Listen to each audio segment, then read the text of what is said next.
بسم اللہ الرحمن الرحیم۔ السلام علیکم۔ حضرت عبداللہ بن عمر رضی اللہ تعالی عنہ سے روایت ہے کہ حضور نبی کریم صلی اللہ علیہ وآلہ وسلم نے دعا فرمائی، اے اللہ تو ابو جہل یا عمر بن خطاب دونوں میں سے اپنے ایک پسندیدہ بندے کے ذریعے اسلام کو غلبہ اور عزت عطا فرما۔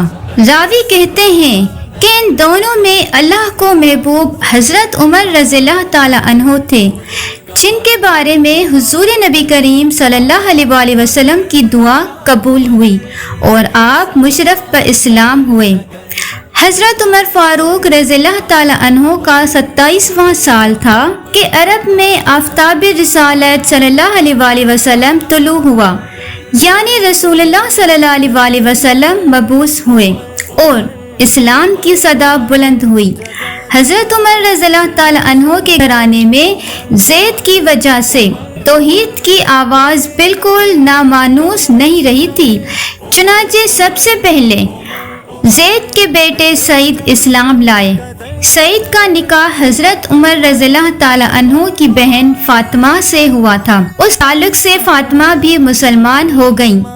اسی خاندان میں ایک اور معزز شخص نعیم بن عبداللہ نے بھی اسلام قبول کر لیا تھا، لیکن حضرت عمر رضی اللہ تعالی عنہ ابھی تک اسلام سے بیگانہ تھے۔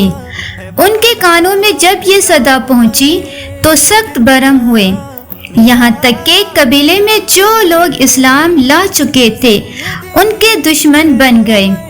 لبینہ ان کے خاندان میں ایک کنیز تھی جس نے اسلام قبول کر لیا تھا۔ اس کو بے تحاشا مارتے اور مارتے مارتے تھک جاتے تو کہتے ذرا دم لے لوں تو پھر ماروں گا۔ لبینہ کے سوا اور جس پر قابو چلتا تھا زد و کوب سے دریغ نہیں کرتے تھے، لیکن اسلام کا نشہ ایسا تھا کہ جس کو چڑھ جاتا تھا اترتا نہ تھا۔ ان تمام سختیوں پر ایک شخص کو بھی وہ اسلام سے بد دل نہ کر سکے۔ آخر مجبور ہو کر فیصلہ کیا کہ نعوذ باللہ خود بانی اسلام کا قصہ پاک کر دیں گے۔ تلوار کمر سے لگا کر سیدھے رسول صلی اللہ علیہ وآلہ وسلم کی طرف چلے۔ راہ میں اتفاقاً نعیم بن عبداللہ مل گئے۔ ان کے تیور دیکھ کر پوچھا خیر تو ہے؟ بولے کہ محمد کا فیصلہ کرنے جاتا ہوں۔ انہوں نے کہا کہ پہلے اپنے گھر کی خبر لو، خود تمہاری بہن اور بہنوئی اسلام لا چکے ہیں۔ فوراً پلٹے اور بہن کے یہاں پہنچے۔ وہ قرآن پڑھ رہی تھی، ان کی آہٹ پا کر چپ ہو گئی اور قرآن کے اجزاء چھپا لیے، لیکن آواز ان کے کانوں میں پڑ چکی تھی۔ بہن سے پوچھا کہ یہ کیا آواز تھی؟ بہن نے کہا کہ کچھ نہیں۔ بولے کہ نہیں، میں سن چکا ہوں کہ تم دونوں مرتد ہو گئے ہو۔ یہ کہہ کر بہنوئی سے دست و گریبان ہو گئے، اور جب ان کی بہن بچانے کو آئیں تو ان کی بھی خبر لی، یہاں تک کہ ان کا بدن لہو لہان ہو گیا۔ اسی حالت میں ان کی زبان سے نکلا کہ عمر جو بن آئے کرو، لیکن اسلام اب دل سے نہیں نکل سکتا۔ ان الفاظ نے عمر رضی اللہ تعالی عنہ کے دل پر خاص اثر کیا۔ بہن کی طرف محبت کی نگاہ سے دیکھا، ان کے بدن سے خون جاری تھا۔ یہ دیکھ کر اور بھی رکت ہوئی، فرمایا کہ تم لوگ جو پڑھ رہے تھے مجھ کو بھی سناؤ۔ فاطمہ رضی اللہ تعالی عنہا نے قرآن کے اجزاء لا کر سامنے رکھ دیے، اٹھا کر پڑھا۔ ایک روایت میں ہے کہ سورہ تا کی آیات تھی، ایک ایک لفظ پر ان کا دل مرعوب ہوتا جاتا تھا۔ پھر کلمہ شہادت کا اقرار کیا۔ یہ وہ زمانہ تھا کہ رسول اللہ صلی اللہ علیہ وآلہ وسلم ارقم کے مکان میں جو کوہ صفا میں واقع تھا پناہ گزین تھے۔ حضرت عمر فاروق رضی اللہ تعالی عنہ نے آستانہ مبارک پر پہنچ کر دستک دی، چونکہ شمشیر بکف گئے تھے اور اس تازہ واقعہ کی کسی کو اطلاع نہ تھی۔ اس لیے صحابہ کو تردد ہوا، لیکن حضرت امیر حمزہ رضی اللہ تعالی عنہ نے کہا کہ آنے دو، مخلصانہ آیا ہے تو بہتر، ورنہ اسی کی تلوار سے اس کا سر قلم کر دیا جائے گا۔ حضرت عمر رضی اللہ تعالی عنہ نے اندر قدم رکھا تو رسول اللہ صلی اللہ علیہ وآلہ وسلم خود آگے بڑھے اور ان کا دامن پکڑ کر فرمایا، کیوں عمر، کس ارادہ سے آیا ہے؟ نبوت کی پر روب آواز نے ان کو کپ کپا دیا۔ نہایت خضوع کے ساتھ عرض کیا کہ ایمان لانے کے لیے۔ آن حضرت صلی اللہ علیہ وآلہ وسلم بے ساختہ اللہ اکبر پکار اٹھے اور ساتھ ہی تمام اصحاب نے مل کر زور سے اللہ اکبر کا نعرہ مارا کہ مکہ کی تمام پہاڑیاں گونج اٹھیں۔ حضرت عمر فاروق رضی اللہ تعالی عنہ کے ایمان لانے نے اسلام کی تاریخ میں نیا دور پیدا کر دیا۔ اس وقت تک 40-50 آدمی اسلام لا چکے تھے۔ عرب کے مشہور بہادر حضرت امیر حمزہ رضی اللہ تعالی عنہ نے بھی اسلام قبول کر لیا تھا، تاہم اپنے مذہبی فرائض اعلانیہ نہیں ادا کر سکتے تھے اور کعبہ میں تو نماز پڑھنا بالکل ناممکن تھا۔ حضرت عمر رضی اللہ تعالی عنہ نے اسلام کے ساتھ دفعتاً یہ حالت بدل گئی۔ انہوں نے اپنا اسلام ظاہر کیا۔ کافروں نے اول ان پر بڑی شدت کی، لیکن وہ برابر ثابت قدمی سے مقابلہ کرتے رہے، یہاں تک کہ مسلمانوں کی جماعت کے ساتھ کعبہ میں جا کر نماز ادا کی۔ ابن ہشام نے اس واقعے کو عبداللہ بن مسعود رضی اللہ تعالی عنہ کی زبانی ان الفاظ میں روایت کیا، جب حضرت عمر فاروق رضی اللہ تعالی عنہ اسلام لائے تو قریش سے لڑے، یہاں تک کہ کعبہ میں نماز پڑھی اور ان کے ساتھ ہم نے بھی پڑھی۔ اہل قریش ایک مدت تک آن حضرت صلی اللہ علیہ وآلہ وسلم کی دعویٰ کو بے پرواہی کی نگاہ سے دیکھتے رہے، لیکن اسلام جس قدر پھیلتا جاتا تھا ان کی بے پرواہی غصہ اور ناراضی سے بدلتی جاتی تھی، یہاں تک کہ جب تک ایک جماعت کثیر اسلام کے حلقے میں آ گئی تو قریش نے زور اور قوت کے ساتھ اسلام کو مٹانا چاہا۔ حضرت ابو طالب کی زندگی تک تو اعلانیہ کچھ نہ کر سکے، لیکن ان کے انتقال کے بعد کفار ہر طرف سے اٹھ کھڑے ہوئے اور جس مسلمان پر قابو ملا اس طرح ستانا شروع کیا کہ اگر اسلام کے جوش اور وار فتگی کا اثر نہ ہوتا تو ایک شخص بھی اسلام پر ثابت قدم نہیں رہ سکتا تھا۔ یہ حالت 5-6 برس تک رہی اور یہ زمانہ اسی سختی سے گزارا کہ اس کی تفصیل ایک نہایت درد انگیز داستان ہے۔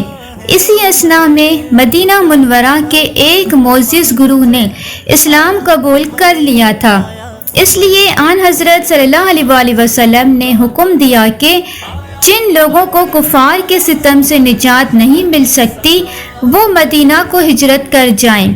سب سے پہلے ابو سلمہ عبداللہ بن اشہل رضی اللہ تعالی عنہ، پھر حضرت بلال رضی اللہ تعالی عنہ اور عمار بن یاسر رضی اللہ تعالیٰ عنہ نے ہجرت کی۔ ان کے بعد حضرت عمر رضی اللہ تعالیٰ عنہ نے مدینے کا قصد کیا۔ حضرت عمر فاروق رضی اللہ تعالیٰ عنہ کی شان نرالی تھی۔ وہ اعلانیہ 20 مسلمانوں کے ساتھ لے کے نکلے، ان میں ان کے بھائی زید، بہنوئی سعید اور داماد خنیس بھی شامل تھے۔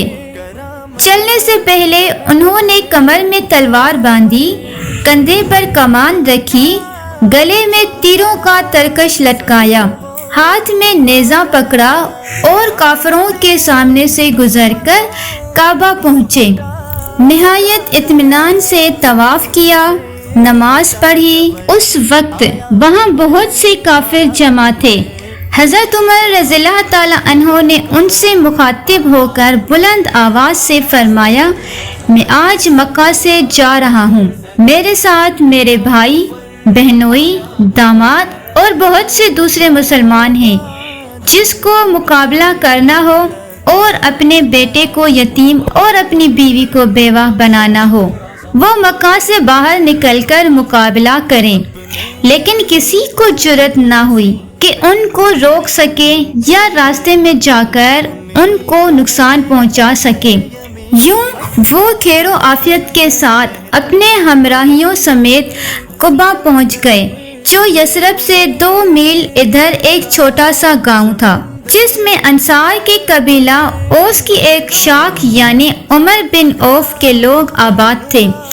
اس قبیلے کے ایک مسلمان حضرت ابو لبابہ رفع بن عبد المنذر نے ان کو اپنا مہمان بنایا۔ تھوڑے ہی عرصے کے بعد رسول اکرم صلی اللہ علیہ وآلہ وسلم اور حضرت ابو بکر صدیق رضی اللہ تعالی عنہ بھی مکہ سے ہجرت فرما کر قبا پہنچ گئے۔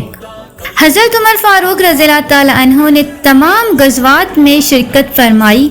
حضرت عمر رضی اللہ تعالی عنہ بدر میں شریک ہوئے، اگرچہ اس معرکہ میں رائے و تدبیر، جان بازی و پامردگی کے لحاظ سے ہر موقع پر رسول صلی اللہ علیہ وآلہ وسلم کے دست و بازو رہے، لیکن ان کی شرکت کی مخصوص خصوصیات یہ ہیں۔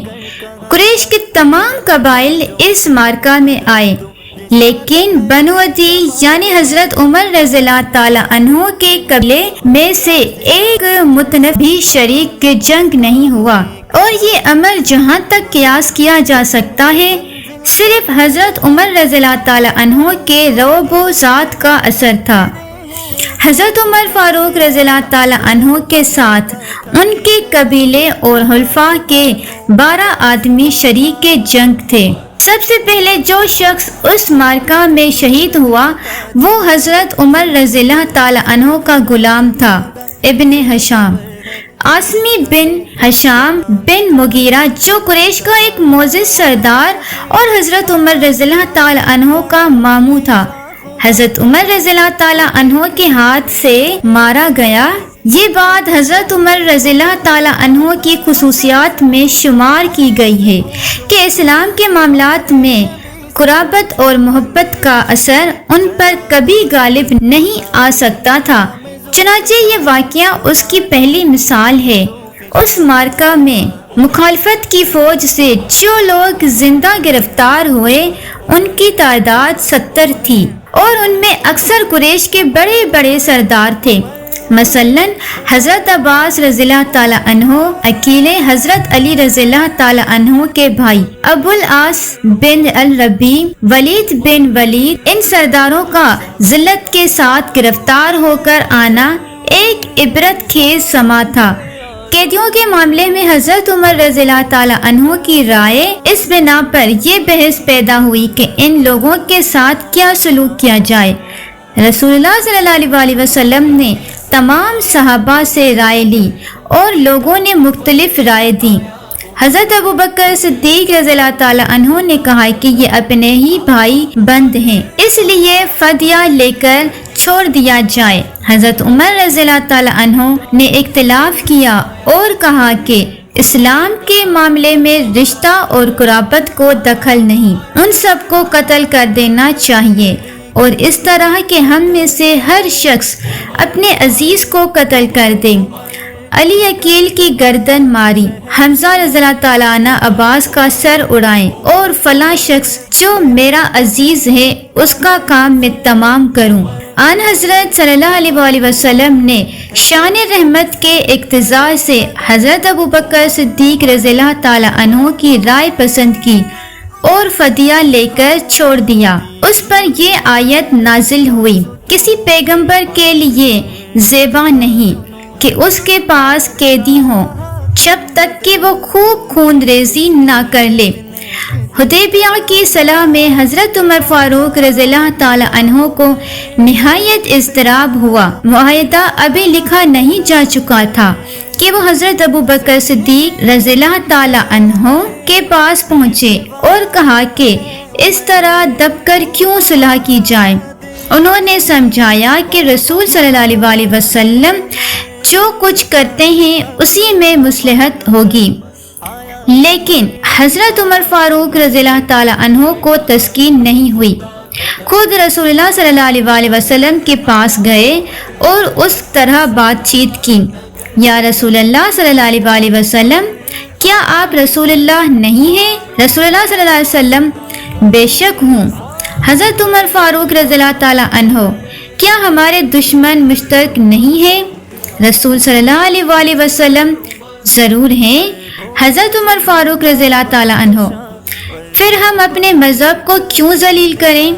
رسول صلی اللہ علیہ وسلم: میں اللہ کا پیغمبر ہوں اور اللہ کے حکم کے خلاف نہیں کرتا۔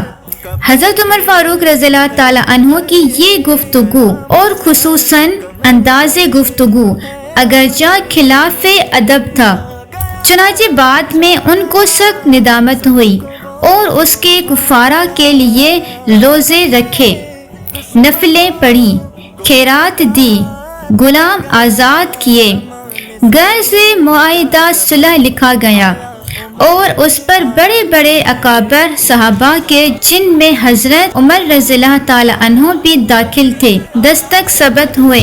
معاہدہ کے بعد آن حضرت صلی اللہ علیہ وسلم نے حضرت عمر فاروق رضی اللہ تعالی عنہ کو بلایا کہ فرمایا کہ مجھ پر وہ صورت نازل ہوئی جو مجھ کو دنیا کی تمام چیزوں سے زیادہ محبوب ہے۔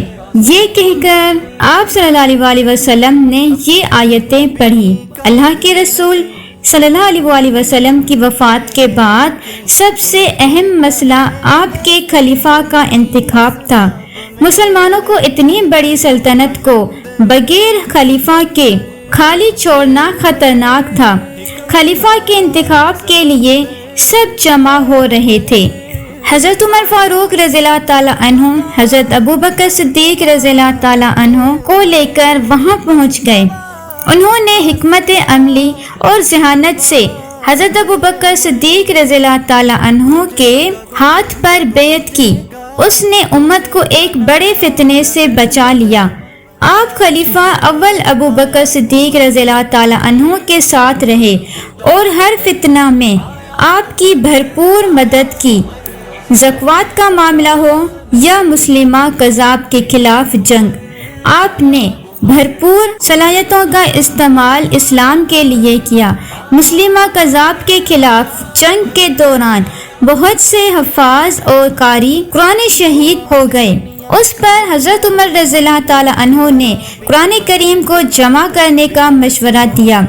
حضرت ابو بکر صدیق رضی اللہ تعالی عنہ شروع میں ہچکچائے مگر پھر مطمئن ہو گئے اور کاتب وحی حضرت زید بن ثابت رضی اللہ تعالی عنہ اور ان کے رفقا کو تکمیل کا حکم دیا اور اپنی خلافت کے دور میں قرآن کی ترویج اور تعلیم کے لیے وظائف مقرر کیے۔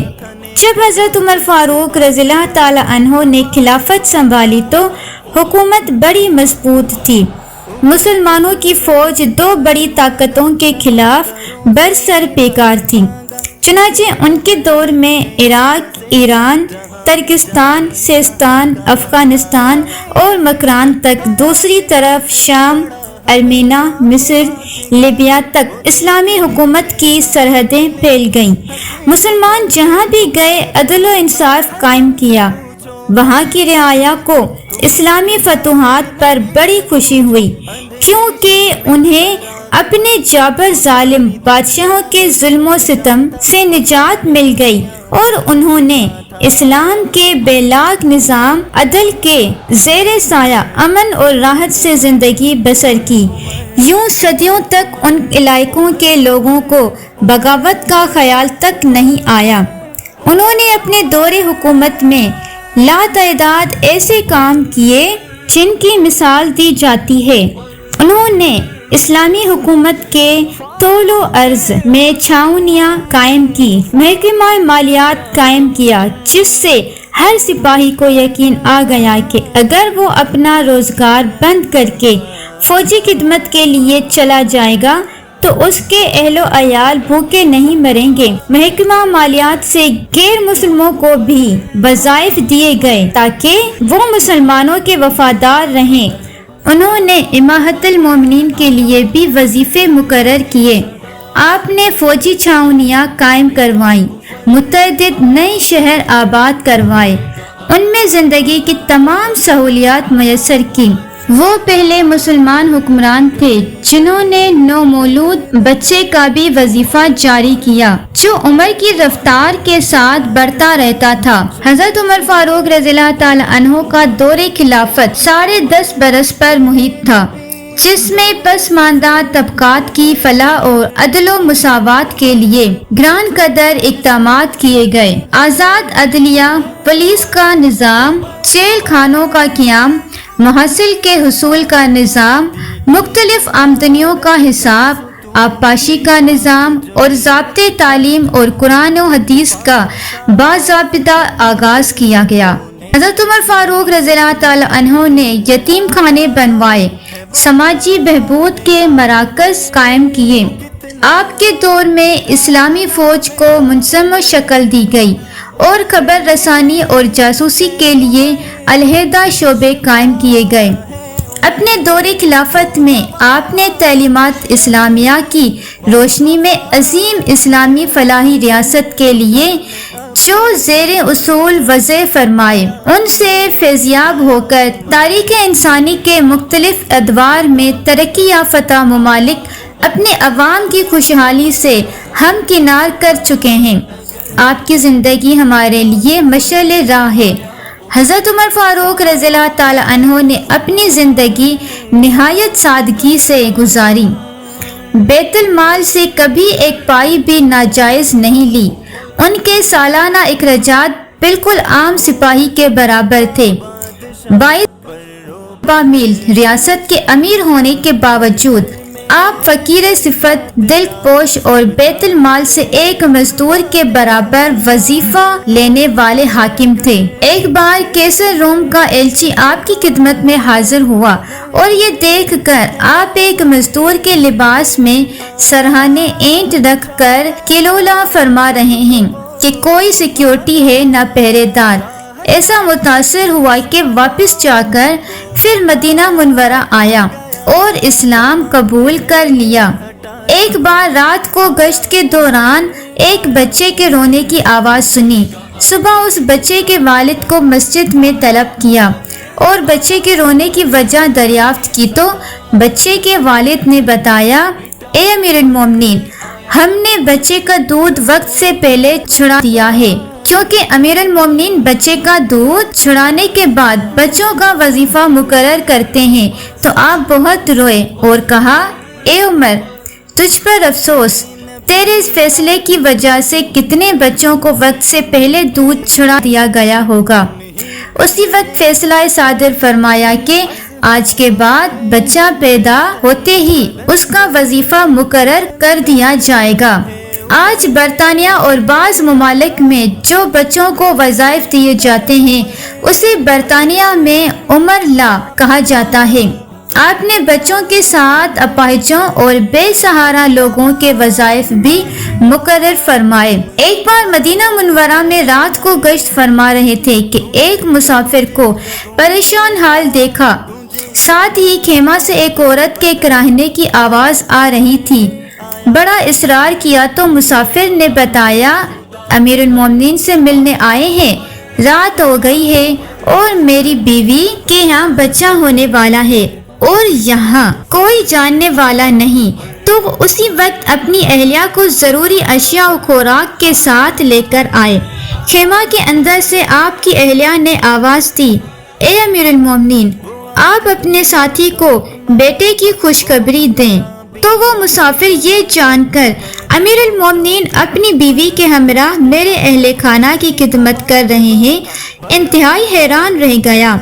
خوف خدا کا یہ عالم تھا کہ آپ نے ایک مرتبہ فرمایا، اگر آسمان سے آواز آئے کہ ایک شخص کے سوا سب کو بخش دیا گیا ہے تو پھر بھی میں روز قیامت میں حساب و کتاب سے بے خوف نہیں رہوں گا۔ مدینہ منورہ میں فیروز نامی ایک پارسی غلام تھا جس کی کنیت ابو لولو تھی۔ اس نے ایک دن حضرت عمر فاروق رضی اللہ تعالی عنہ سے آ کر شکایت کی کہ میرے آقا مغیرہ بن شعبہ نے مجھ پر بہت بھاری محصول مقرر کیا ہے، آپ کم کرا دیجئے۔ حضرت عمر فاروق رضی اللہ تعالی عنہ نے تعداد پوچھی، اس نے کہا روزانہ 2 درم قریباً 7 آنے۔ حضرت عمر فاروق رضی اللہ تعالی عنہ نے پوچھا تو کون سا پیشہ کرتا ہے؟ بولا کہ نجاری نقاشی۔ آہن گیری فرمایا کہ ان صنعتوں کے مقابلے میں رقم کچھ بہت نہیں ہے۔ فیروز دل میں سخت ناراض ہو کر چلا گیا۔ دوسرے دن حضرت عمر رضی اللہ تعالی عنہ صبح کی نماز کو نکلے تو فیروز خنجر لے کر مسجد میں آیا۔ حضرت عمر رضی اللہ تعالی عنہ کے حکم سے کچھ لوگ اس کام پر مقرر تھے کہ جب جماعت کھڑی ہو تو صفیں درست کریں۔ جب صفیں درست ہو جاتی ہیں تو حضرت عمر فاروق رضی اللہ تعالی عنہ تشریف لاتے تھے اور امامت کراتے تھے۔ اس دن بھی حسب معمول صفیں درست ہو چکی تو حضرت عمر رضی اللہ تعالی عنہ امامت کے لیے بڑھے اور جو ہی نماز شروع کی، فیروز نے دفتن گھات میں سے نکل کر 6 وار کیے، جن میں ایک ناف کے نیچے پڑا۔ حضرت عمر رضی اللہ تعالی عنہ نے فوراً عبد الرحمن بن عوف کا ہاتھ پکڑ کر اپنی جگہ کھڑا کر دیا اور خود زخم کے صدمے سے گر پڑے۔ حضرت عبد الرحمن بن عوف رضی اللہ تعالی عنہ نے اسی حالت میں نماز پڑھائی کہ حضرت عمر رضی اللہ تعالی عنہ سامنے بسمل پڑے تھے۔ فیروز نے اور لوگوں کو بھی زخمی کیا، لیکن بال آ کر پکڑا گیا اور ساتھ ہی اس نے خودکشی کر لی۔ حضرت عمر رضی اللہ تعالی عنہ کو لوگ گھر لائے۔ سب سے پہلے انہوں نے پوچھا کہ میرا قاتل کون تھا؟ لوگوں نے کہا کہ فیروز۔ فرمایا کہ الحمدللہ کہ میں ایسے شخص کے ہاتھ سے نہیں مارا گیا جو اسلام کا دعویٰ رکھتا ہو۔ ایک طبیب بلایا گیا، اس نے نبیذ اور دودھ پلایا اور دونوں چیزیں زخم کی راہ سے باہر نکل آئیں۔ اس وقت لوگوں کو یقین ہو گیا کہ وہ اس زخم سے جانبر نہیں ہو سکتے۔ چنانچہ لوگوں نے اس سے کہا کہ اب آپ اپنا ولی عہد منتخب کر جائیے۔